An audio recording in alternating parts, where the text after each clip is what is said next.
ये जो बार बार कहा जा रहा है कि अफगान अफगान भी आए थे, उनको फिर हुकूमत सामने तो लाए ना जरा कि कितने लोग थे जो जो अरेस्ट हुए हैं। बताया ये गया है कि उनको अरेस्ट भी किया गया। जी सर। देखें, 37 लोग जो अफगान शहरी थे जो बीच में मौजूद थे, जिनकी स्टेटमेंट्स अगले, मैंने इस तरह पहले भी कह रहा हूं कि अगले 48 आवर्स जो है इस जमात के लिए और मुश्किल के होंगे, क्योंकि वो जो स्टेटमेंट्स और चीजें निकल रही हैं और किस एजेंडे पे उनको लाया गया था और उनसे क्या करवाना चाह रहे थे, वो मैं अभी बोल नहीं सकता, लेकिन नेक्स्ट 48 आवर्स में बहुत चीजें खुल के सामने आएंगी। खुल के सामने शहरियों के साथ जो असला था, ठीक, जो अपने साथ ये बंदे लेके आए थे, उनके पास जो टेयर गैस आंसू शेल थे, जो उनके पास गोलियां थी हजारों के तादाद, जो उन्होंने हजारों की तादाद में राउंड फायर किए,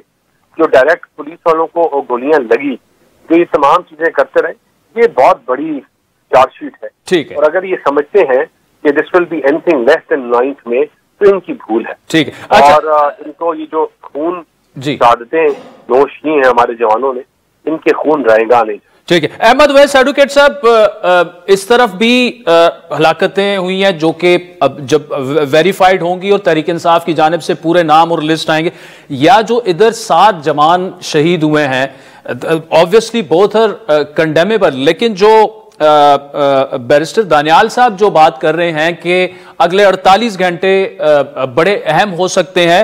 और मेरी खबर यह है कि पीटीआई पर पाबंदी लगाने का फैसला जो है वो तकरीबन हो चुका है, और इस सिलसिले में बलूचिस्तान असेंबली में कल पहली करारदाद भी पेश होने वाली है। जी देखिए, ये फैसला तो आपको पता है कि जब वो ये अमेंडमेंट का ड्राफ्ट जो है बन के आया था कहीं से, और लॉ मिनिस्टर साहब ने छाती से लगाया हुआ था और कहा था, मैंने भी नहीं खोल के देखा, जब वो मौलाना फजलुर रहमान के वहां गए थे, और पहली दफा, ये सितंबर की बात बता रहा हूं आपको, और उसमें वो कॉन्स्टिट्यूशन कोर्ट का जिक्र था ना, उसमें ये बेंच तो बाद में फिर अमेंड किया इन्होंने, तो उसके अंदर ये वहां पे उसमें ये लिखा गया था कि जो आर्टिकल 17 सब आर्टिकल 2 में है कि पॉलिटिकल पार्टी के बैन करने का तरीकेकार दिया हुआ है कि वो रेफरेंस जाएगा from the government to the supreme court of Pakistan, और फिर वो वहां पे बाकायदा एक बेंच बनेगा और हियरिंग होगी, और उसकी एक दोनों पार्टियों के सुनने के बाद सुप्रीम कोर्ट फैसला करेगी। तो उस अमेंडमेंट में ये किया कर दिया गया था कि वो जो कॉन्स्टिट्यूशन कोर्ट बनेगा, ये अमेंडमेंट जो है बैन करने का, ये वो करेंगे। तो उस वक्त ही समझ आ गई थी कि ये किस लिए सारा बनाया जा रहा है। ये तो